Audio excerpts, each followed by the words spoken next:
So hello everyone, welcome to back to my channel. আশা করছি তোমার সবাই ভালো আছো, আমিও খুব ভালো আছি। সো আমি আজকে রাঁধবো ফুলকপি আলু দিয়ে টমেটো দিয়ে ঝাল ঝাল করে মাছের ঝাল করব। তো এখানে তোমরা দেখতেই পাচ্ছ কি তাজা ফুলকপি। হ্যাঁ হ্যাঁ হ্যাঁ গাইস, খুব তাজা ফুলকপি। আর এটা কিন্তু কেনা নয়, এটা আমাদের বাগানের ফুলকপি। আর গ্রামাঞ্চলে বাগানের ফুলকপিগুলো তোমরা দেখতেই পাচ্ছ কতটা জাস্ট তাজা। আর এই ফুলকপি দিয়ে মাছ আলু টমেটো রাঁধলে তো জাস্ট ওয়াও ওয়াও লাগবে। তো এখানে আমি দেখো ফুলকপিগুলো ভালো মতন করে ধুয়ে নিচ্ছি। আর আজকাল যে আমার কোথায় মন চলে গেছে, মানে রান্না করতে করতে আমার ফুলকপি ভাজার কথা মনেই ছিল না।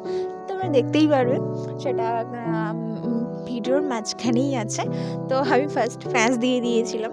তো তো গাইস আমি রান্না করছিলাম, তো খুব সুন্দর লেগেছিল সেটা বলতে খেতে। আর আজকে ছিল আমি আজকে রান্না করছিলাম, আর খুব সুন্দর একটা ওয়েদার ছিল আজকে। আর এখানে গ্রাম অঞ্চলে ফুলকপিটা বেশি পাওয়া যায়, ফুলকপি বাঁধাকপি। তো এটা হচ্ছে ফ্রেশ ফ্রেশ ফ্রেশ ফুলকপি, না সারে না হচ্ছে কোনো সার টার দেওয়া। তো এটা হচ্ছে একদম কি বলবো, জাস্ট ওয়াও। ফুলকপিটা তোমরা দেখেই তোমাদের মনে হবে যে খেতে ইচ্ছা করছে, কারণ খুব ফ্রেশ একটা ফুলকপি। তো আমার চ্যানেলে তোমরা যারা নতুন আছো তারা প্লিজ চ্যানেলটা সাবস্ক্রাইব করে দেবে, আর ভিডিওটা ভালো লাগলে লাইক করে দেবে। তো গাইস, আমার তোমাদের কাছে রিকোয়েস্ট আছে। তো দেখতেই পেয়েছো এখানে আমি ভুল করে ফেলেছিলাম। তারপরে দেখো আমি ফুলকপিটা খুব সুন্দর করে ভেজে নিচ্ছিলাম। তারপরে এখানে আমি ফুলকপিটা ভেজে তুলে নিয়ে আলু ভেজেছিলাম। তো তারপরে আমি দিয়েছিলাম। তো গাইস এখানে দেখো আমি ভেজেছিলাম।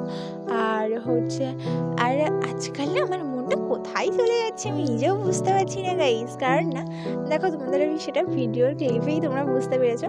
কারণ না কি বলবো, জাস্ট ফুলকপি ভাজতে ভাজতে আমার মানে প্যাঁচ ঝাল দিয়ে দিয়েছি। তারপর ফুলকপি ভাজার কথা মনে উঠেছে।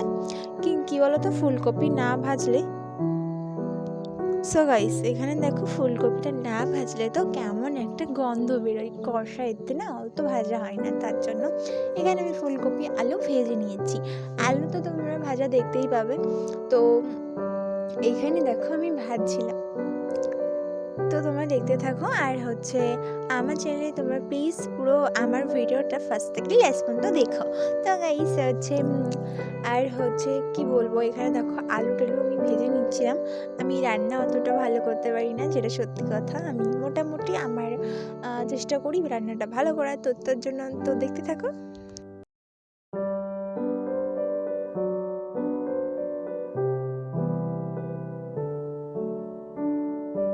সো এখানে দেখো আমি পেঁয়াজ রসুন সব দিয়ে দিয়েছি। এবার আদা আদা ভালোভাবে ভেজে আমি কষাই করে তারপরে তরকারিটা কষাই করে জাস্ট ঝোল করব, মানে কষাই করে তারপর জল দেব। তো এখানে দেখো আমি সব কিছু করে নিয়েছি, দিয়ে টমেটো দিয়ে দিয়েছি।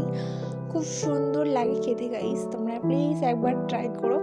আর এখন তো শীতের সময় সবাই ট্রাই করছো।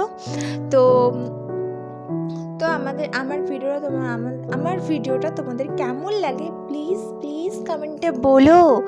আর এখানে দেখো আমি কষাই করা আমার পুরো কমপ্লিট হচ্ছে না, আমি বারে বারে ঢাকছি আর একটু কষাই করছি। তো কেমন হয়েছে তরকারিটা প্লিজ একটু কমেন্টে বলো, রান্নাটা ঠিকঠাক হয়েছে কি না। তো গাইস এখানে দেখো আমি রান্না করছিলাম, আর রান্নাটা ঠিকঠাক হয়েছে কিনা প্লিজ প্লিজ একটু কমেন্টে বলো। তো আমি অতটা ভালোভাবে রান্না করতে পারি না, যেটা সত্যি কথা, কিন্তু খেতে ভালো লেগেছিলো। আমার তো মোটামুটি লেগেছিল খেতে। আর কি বলবো গাইস, ওয়াও লেগেছে, এটা জাস্ট ওয়াও। তোমরা যদি এরকম